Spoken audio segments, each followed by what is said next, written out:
Welcome. Today we're diving into pressure differential failures, what causes them, the risks they bring, and how we can fix them. I'm Dr. S.K. Singh, and together we'll explore the root causes behind these issues and the corrective actions that keep systems running safely and smoothly. Let's get started. Let's talk about what happens when pressure differentials between cleanrooms don't hold up. Here, the grade B to grade C differential drops from 15 pascals down to just 6. That's a big problem. It risks contamination control, which is critical in these environments. Typically, we want a pressure difference between 10 and 15 pascals to keep things safe. These limits can vary depending on the site and risk assessment, but falling below them means the cleanroom's protective barrier is compromised. Understanding these failures helps us prevent contamination risks. Let's look at what regulators expect when it comes to environmental controls. The EU's GMP, Annex 1 sets clear requirements, things like maintaining proper pressure differentials, continuously monitoring critical areas, and investigating any environmental excursions. All of this ties into a broader contamination control strategy. Over in the US, the FDA emphasizes controls that prevent contamination and ensure product quality. Meanwhile, the WHO and PIC-S GMP guidelines focus on qualified HVAC systems, pressure monitoring, and taking corrective action whenever deviations occur. Let's dive into the top root cause category: HVAC system failures. These are the usual suspects when things go wrong. Fan failure can reduce airflow and mess with room pressurization. Dampers might malfunction, throwing off the airflow balance. HEPA filters can get blocked, increasing resistance and cutting down air delivery. And air leakage, often from duct issues, can cause trouble too. For example, a partially blocked HEPA filter can drop room pressure from plus 35 to plus 25 pascals, making the whole pressure system unstable.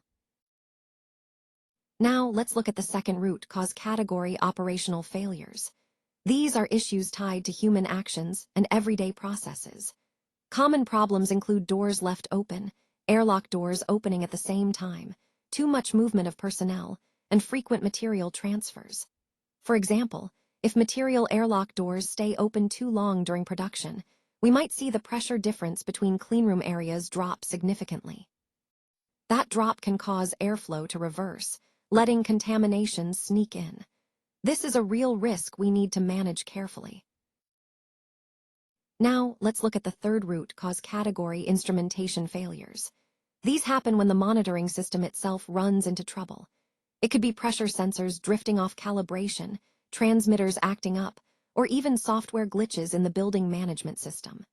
For example, a pressure transmitter might show 15 pascals when the real pressure is just 7. That kind of error gives a false sense of security about environmental control. And from a regulatory standpoint, it raises serious concerns about data integrity and monitoring reliability. Pressure differential failures pose serious risks to product quality. For sterile products, the biggest concern is losing sterility assurance, which means a higher chance of microbial contamination. Non-sterile products face risks like cross-contamination and increased particulate levels.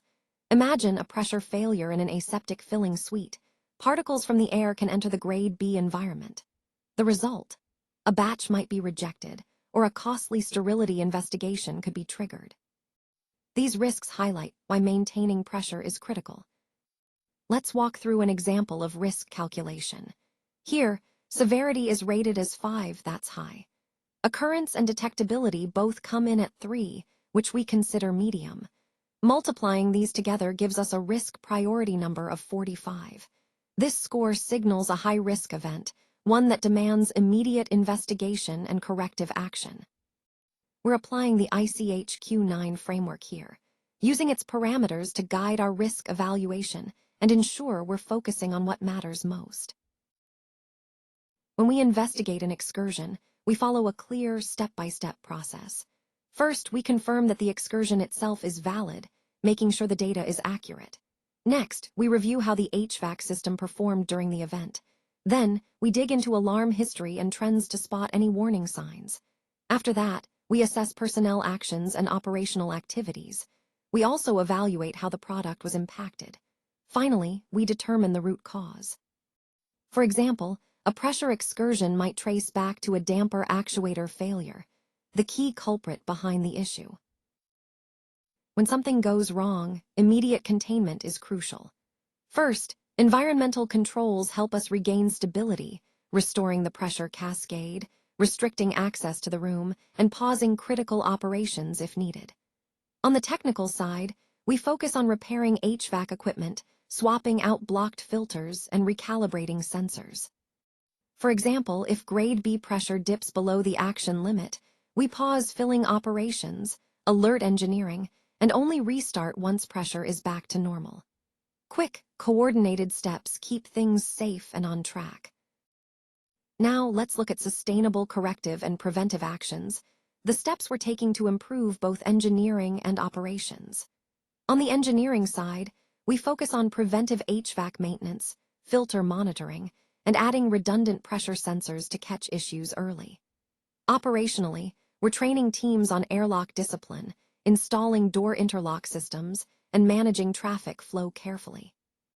Digital solutions play a key role too, with AI-driven predictive monitoring, automated alarms, and real-time trend analytics.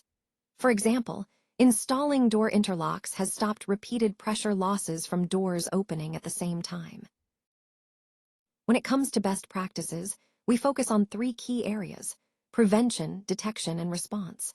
Prevention starts with a strong HVAC design, regular maintenance, precise sensor calibration, and well-trained personnel. Detection relies on continuous monitoring, automated alarms, and trend analysis to catch issues early.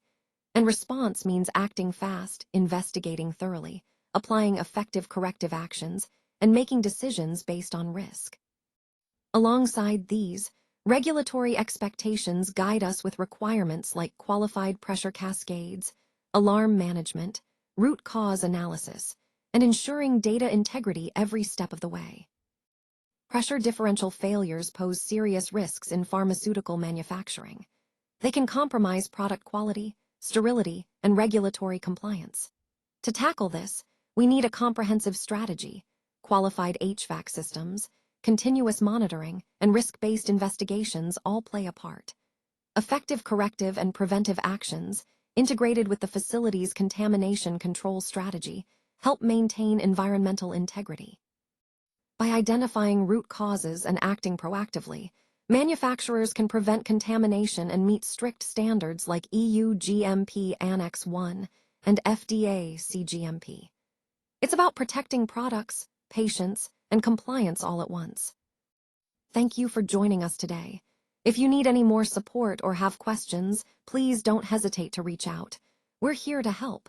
Take care, and thanks again for being part of this conversation. This video was created with SlideSpeak. Visit SlideSpeak to turn your presentations into engaging AI-narrated videos.